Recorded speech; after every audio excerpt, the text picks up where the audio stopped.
décoller pour les Caraïbes dans un instant ici de Montréal. On voit le cliché, un jet privé dans lequel je voyage une grande partie de l'année. Évidemment, c'est financé par mes entreprises et je loue à l'heure ce type de jet privé pour voyager. Mais on voit ce cliché, on peut voir la même chose aussi avec une voiture de bonne qualité, une voiture exotique, une Ferrari, une Lamborghini. On peut voir la même chose avec une très belle maison, de l'argent, des très beaux vêtements. Mais ce que je veux vous dire, c'est que tout cela n'arrive pas par hasard. Vous devez comprendre que les gens qui sont des enfants de millionnaires, les gens qui sont des enfants de milliardaires sont peu nombreux sur la planète. Comment vous dire? Être un fils d'eux, c'est une anecdote. La plupart d'entre vous, la plupart d'entre nous, comme moi, nous sommes issus de la classe moyenne et de la classe populaire. Je suis personnellement issu de la classe populaire. On mangeait de la viande une fois par semaine, ça aussi c'est cliché mais c'est la vérité. J'ai été élevé dans le quartier de la Grange d'Orel à Avignon, au sud-est de la France. J'habite ici au Canada, en Floride et dans les Caraïbes. Mais tout ce style de vie-là que l'on voit maintenant, c'est pas fait en une minute. Je travaille depuis l'âge de 11 ans. Je travaille encore aujourd'hui 90 heures par semaine, dans de meilleures conditions. Et c'est vraiment pas du tape à l'œil, c'est un outil de travail. Mais tout cela n'a été possible que pour une seule raison. Parce que j'ai su saisir les opportunités. Et la deuxième raison, c'est qu'il faut savoir rebondir quand vous avez un genou à terre. Vous avez un genou à terre. L'erreur, ce n'est pas de tomber, c'est de mettre du temps à se relever.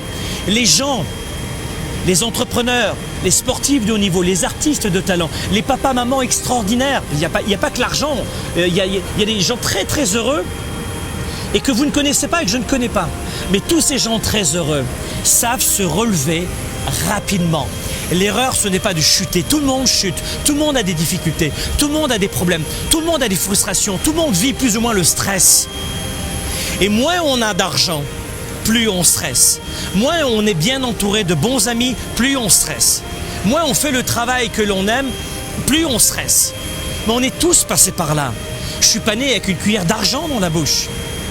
Et peut-être que vous aviez plus d'argent que moi, ou moins, durant mon enfance. Mais c'est pas ça qui est important. C'est de vous rappeler qu'il faut saisir les opportunités quand elles passent. Il y a toujours, ça peut être une opportunité avec l'homme ou la femme de votre vie. Cette personne passe devant vous, vous la voyez pas. Et vous dites, je n'ai pas de chance parce que vous n'avez pas saisi cette opportunité. Et vous savez de quoi je parle dans vos relations privées. La même chose pour la santé. Peut-être que vous pouviez avoir une très bonne santé en faisant une marche rapide tous les jours, une course à pied. Mais vous ne le faites pas. L'opportunité, elle était là. On vit tous quasiment, la plupart d'entre nous, dans des pays riches. Le Canada, l'Europe, les États-Unis.